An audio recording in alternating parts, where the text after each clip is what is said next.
आप सभी का स्वागत है मेरे चैनल टॉप आइडियल स्टोरी में। मैं फिर से हाजिर हूँ एक नई और मोटिवेशनल कहानी लेकर। ये कहानी दो दोस्तों की है। एक गांव में दो पक्के दोस्त रहते थे। एक का नाम नीलू और दूसरे का नाम सुंदर था। वो दोनों बहुत ही शरारती थे। एक दिन वह जंगल में खेलने के लिए चले गए और सर्दी के दिन थे। जंगल में उन्हें बहुत देर हो गई। जंगल में उन्होंने देखा कि एक चीता सोया हुआ था। नीलू और सुंदर को एक शरारत सूझी। एक पेड़ के पीछे छिपकर चीते के ऊपर पत्थर फेंकने लगे। तभी चीता जाग गया और उनके पीछे पड़ गया।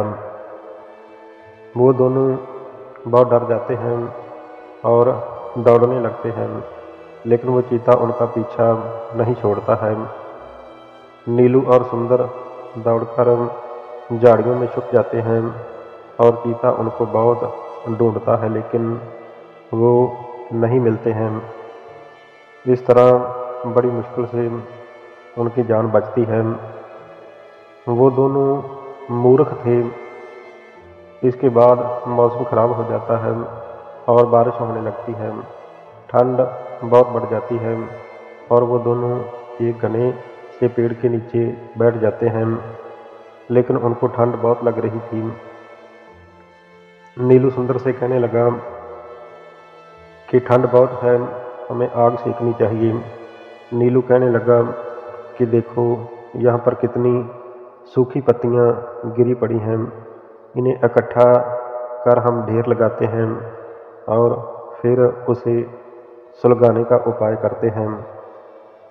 उन्होंने सूखी पत्तियों का ढेर लगाया और फिर गोल दायरे में बैठकर सोचने लगे कि ढेर को कैसे सुलगाया जाए।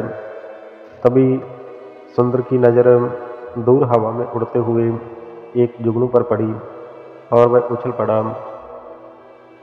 उधर ही दौड़ता हुआ चिल्लाने लगा कि देखो, हवा में चिंगारी उड़ रही है, उसे पकड़कर ढेर के नीचे रखकर फूंक मारने से आग जल जाएगी। हाँ हाँ कहते हुए नीलू भी उधर दौड़ने लगा और उसी पेड़ के ऊपर एक तोती का घोंसला था। वो तोती ये सब कुछ देख रही थी। उससे चुप नहीं रहा गया और वह बोली कि भाइयों, ये चिंगारी नहीं है, ये तो जुगनू है। नीलू क्रोध से तोती की ओर देखकर कहने लगा कि मूर्ख तोती, चुपचाप अपने घोंसले में बैठी रहे, हमें सिखाने चली है। इस बीच सुंदर ने जुगनू को अपनी हथेलियों के बीच एक कटोरा बनाकर कैद कर लिया।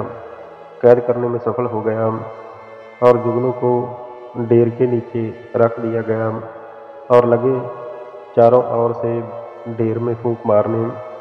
तोती ने फिर से सलाह दी कि भाइयों, आप लोग गलती कर रहे हैं, जुगनू से आग नहीं जलेगी। दो पत्थरों को टकराकर उससे चिंगारी पैदा करके आग जलाओ।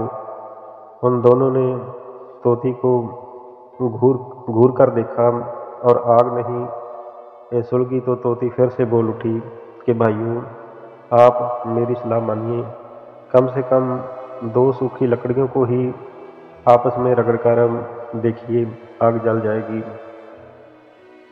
नीलू और सुंदर आग न जलने के कारण खींचे हुए थे और नीलू क्रोध से भरकर आगे बढ़ा और उसने तोती को पकड़कर जोर से पेड़ के तने पर मारा और तोती फड़फड़ाती हुई नीचे गिरी और मर गई।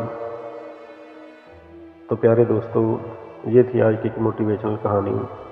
इस कहानी से हमें ये सीख मिलती है कि बिना मांगे किसी को भी सलाह नहीं देनी चाहिए, खासकर मूर्ख व्यक्ति को तो बिल्कुल नहीं। मूर्ख को सीख या सलाह देने का कोई लाभ नहीं होता है, उल्टे सीख देने वाले को ही पछताना पड़ता है। तो प्यारे दोस्तों, ये कहानी आपको कैसी लगी, कमेंट बॉक्स में प्यारा सा कमेंट करके इस कहानी के बारे में अपनी राय ज़रूर बताना। और अगर ये कहानी आप सबको पसंद आई हो तो कृपया मेरे चैनल को लाइक, शेयर और सब्सक्राइब ज़रूर कर देना। आप सभी का बहुत बहुत धन्यवाद।